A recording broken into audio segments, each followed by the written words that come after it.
With the launch of the new Three Kingdoms DLC 8 Princes, we get 4 brand new alignments to better color our campaign gameplays.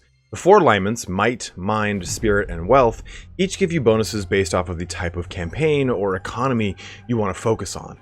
Looking to have a very high research rate? Then the Enlightened Path of Mind is for you. Want to capitalize on diplomacy and food production? Then Spirit is going to be your primary focus as you unite the land in virtue. But what alignment is best for your playthrough? It's a little hard to tell out the gate, so in this video we'll be going through all 4 alignments and the bonuses you get at each of the 5 levels. Before we dive in, I'd like to make some statements about the alignments that will apply to all of them, so we don't need to rehash it throughout the video, which, I mean, I'll probably end up doing anyway because I repeat myself. But you will need a total of 250 points to maximize an alignment, with each level's points carrying over. So level 1 requires 20 points, then it grows each level requiring 50, 100, 150, 225, and finally 250 at level 5. Technically, getting to level 5 is 225 points, but you need the final 25 points to get the benefits of the 5th tier.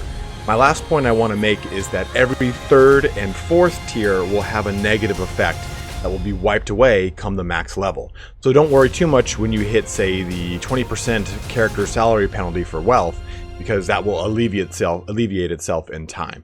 But let's dive in here and start out with Might. For those of you looking to get a really big start on your army or have a really big military presence, say you're playing Sima Yong, then Might is going to be the alignment for you. Obviously at level 0 you get no benefits, and that will be the same for each one of these alignments. But when you push up to the 1st level heavy-handed, you get 5 prestige and then 5 campaign or 5% campaign movement. And that is really going to be the big thing, or I guess the coloring of this alignment going forward. You're going to be focusing on prestige, you're going to be focusing on campaign movement, and melee damage, which you can see is hinted at in the next level. Level 2 is going to further increase that prestige bonus. You're going to be at the alignment level of Forceful. You're going to have 10% melee damage and then 10% campaign movement range. This is going to really help you out in the early game, especially if you're playing like a Sima Zhang and you're trying to focus on expanding quite quickly. That campaign movement range is really going to come to the fore, because if you think about it, 50 alignment points, that's not too hard to get. By turn like 10, you should probably have that squared away. Progressing to rank 3 of Might, or Feared, we're going to get our first negative attribute of this alignment path. That's going to be -5 to your Noble Support, which is again your public order with 3 Kingdoms, 8 Princes. Now, your further increase to Prestige, you can see that it's gone up by 5 every single time here. We're also now going to have 15% melee damage faction-wide and 15% campaign movement rate range. And you can see here that it tells you the maximum level of this alignment has no negative effects. You can see, I'm not lying, it's true, it's there, right there for you. But we're going to progress now to our 4th level, Dreaded. And this is again a further increase to those negative stats. So you're no longer going to have -5 Noble Support, -10 is going to be the shtick here. But you're going to get a further increase to Prestige, getting you 20 Prestige, 20% melee damage, and then 20% total campaign movement range. This is the penultimate level before we jump to level 5. Do again keep in mind, you have to reach 225 alignment points in Might to unlock level 5, and then you need to reach 250 to actually get the benefits of level 5. And that level 5, United in Victory, the ultimate rank for the Might alignment, gets you a total of 25 prestige, 25% melee damage. You now get the ability called, you enable Scare for all of your forces. This is no longer a skill relegated to individual characters. It's going to be just applied to all of your armies. And you also get a 25% campaign movement range bonus. So really, there are a lot of benefits of the Might alignment, especially if you're focused heavily on military, like you were saying earlier. So as you progress down the Might alignment, you will find that you will suffer some support issues, some noble support issues, but I think shoring them up is quite easy. And for the benefits that you get from the alignment of Might, I think it's one of those ones that even if you aren't heavily focused on military, getting the first 2 levels is very advantageous. Having campaign movement range, no matter what faction you are, is very strong. And in addition to that, you're going to be getting a prestige bonus, so that will help out as well. And you might find that the first 2 levels of each one of these alignments is going to be quite easy to get. You notice that from 20 to 50, that's not as hard to acquire, but then you're going from 50 to 100, from 100 to 150. You start to really get mired in the deep path of might. So I think that the first 2 are a shoo-in, and I think that some of these alignments make sense to jump into 1 or 2 levels of. Most certainly not the 3rd and 4th levels unless you plan on bringing it all the way to the 5th level. Let's jump on over to our next alignment and go further into this list. Our next alignment we're going to work through is going to be Wealth. And just out the gate here, level 1, you're going to be getting +5 prestige. That's one thing I probably should have mentioned, is that every single one of these is going to max out and give you 25 prestige.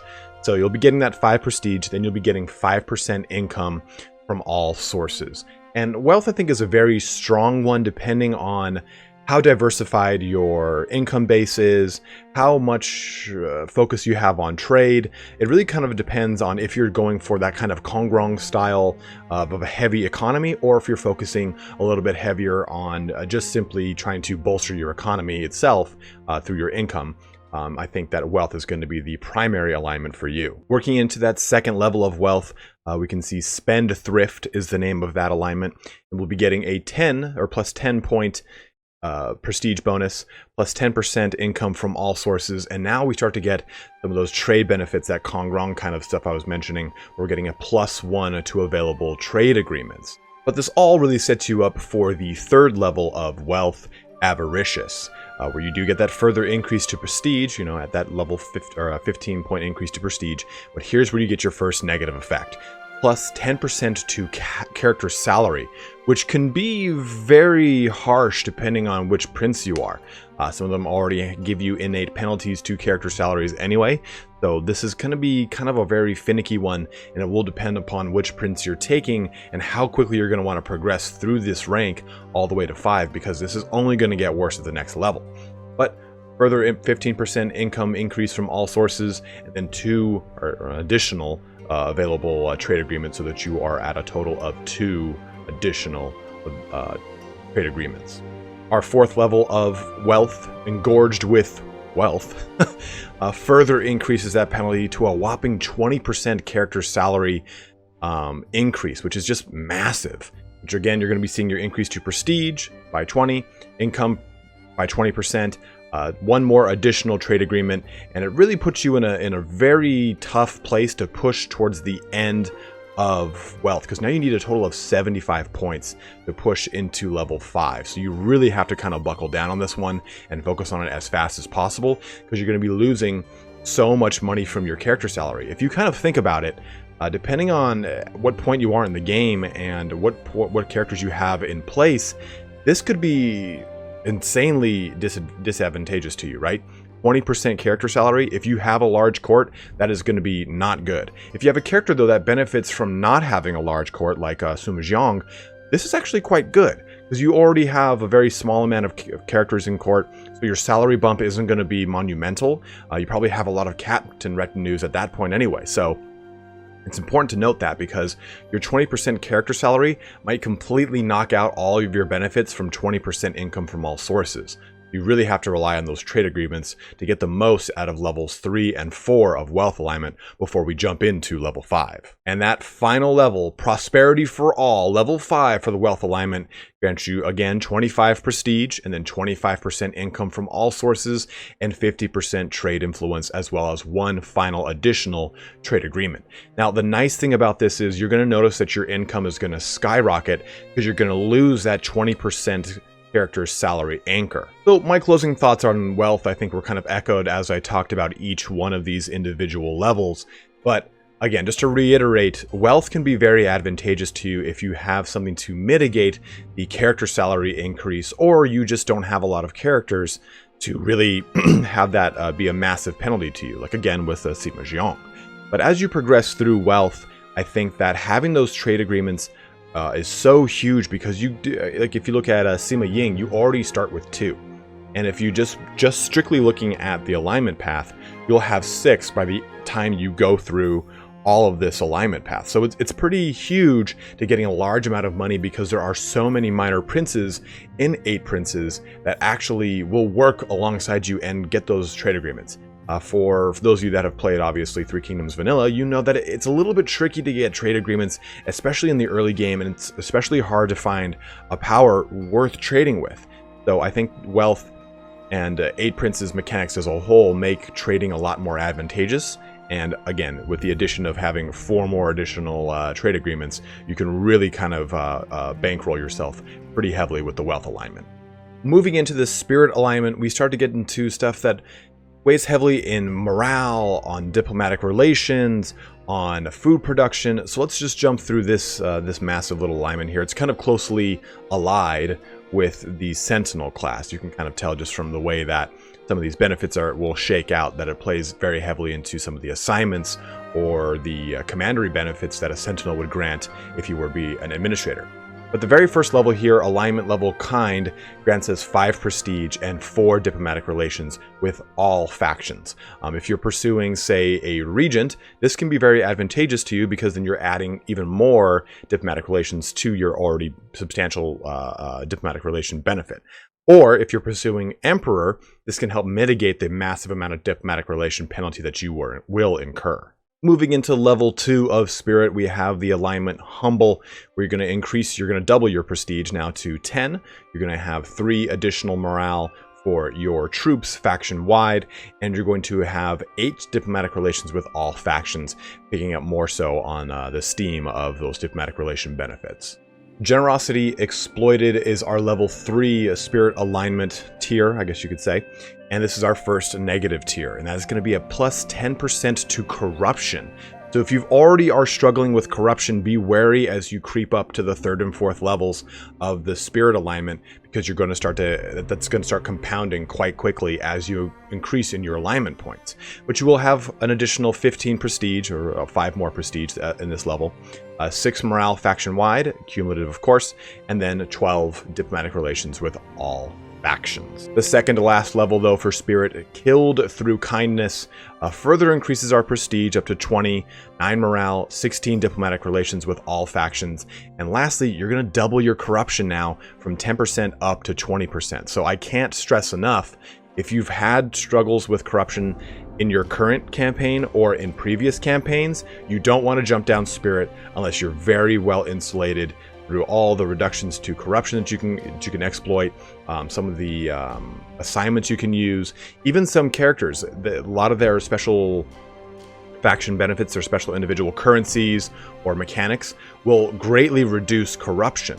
So as you play through Spirit, make sure you have that built into either your prince or your plan for your empire. And then our last level for Spirit alignment is interesting because it gives us something that we didn't have coming up. And each one of these, of course, has one little thing that it'll grant you at that last level.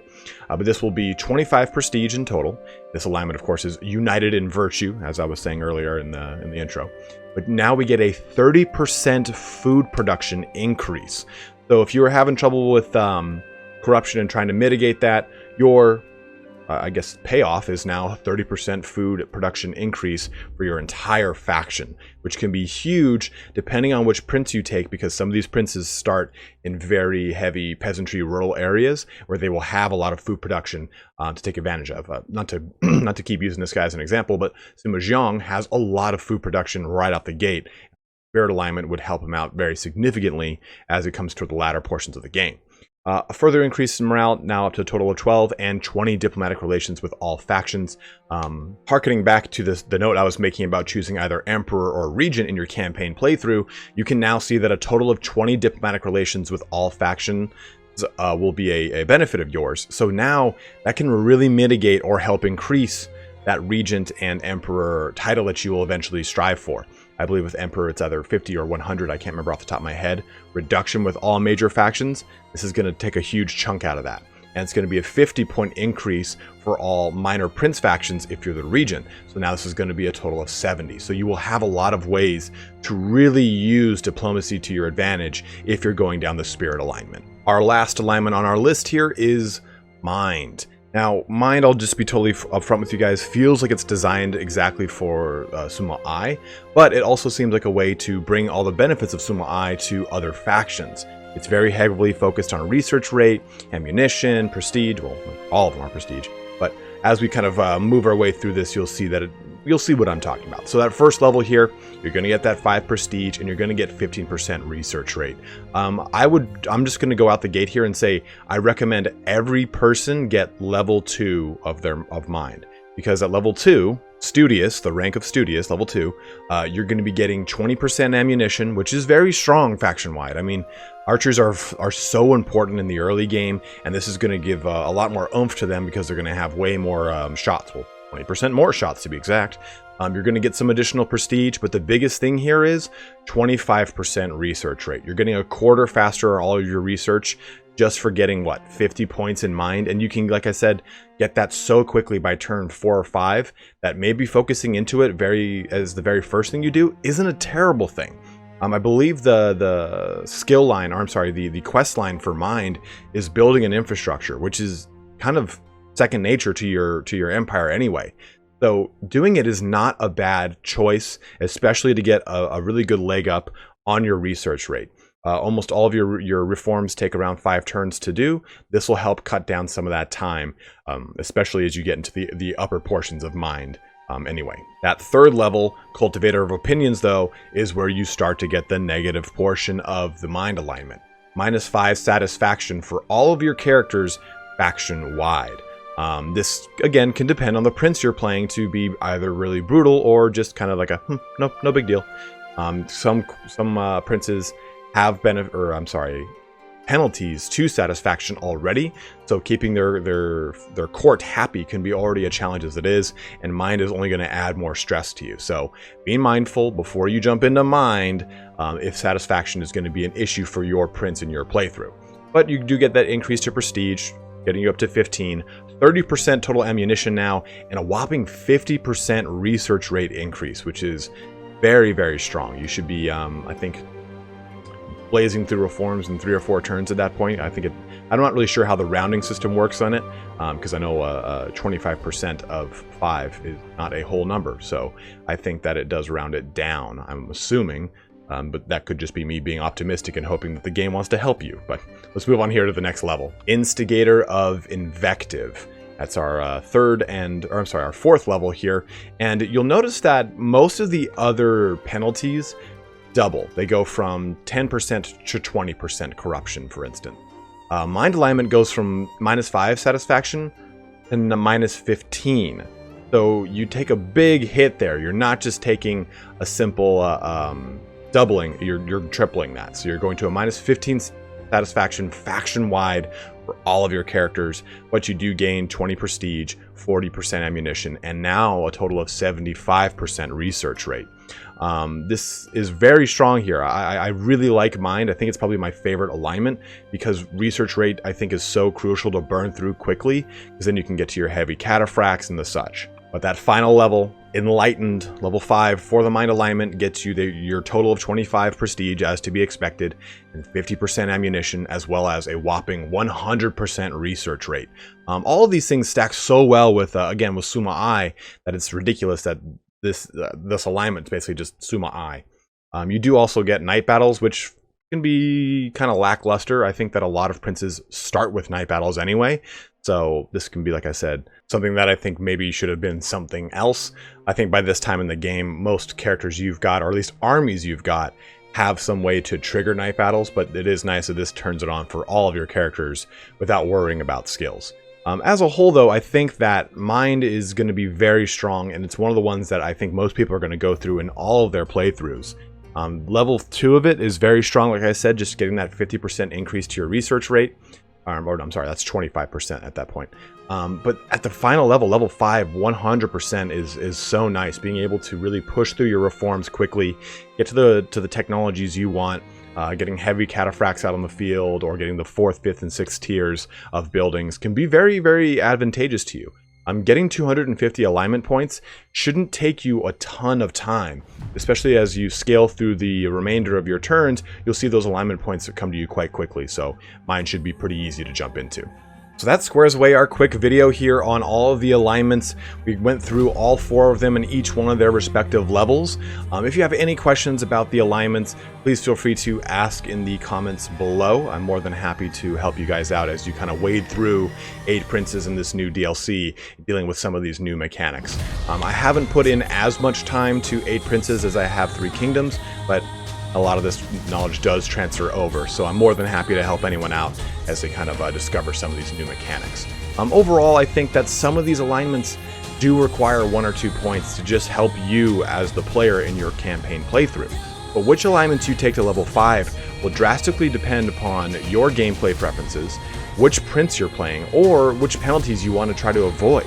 If you think of a character like Sima Ying, his character doesn't benefit from spreading across all of alignments. He benefits from focusing on one. You do have a -1 to alignments per turn.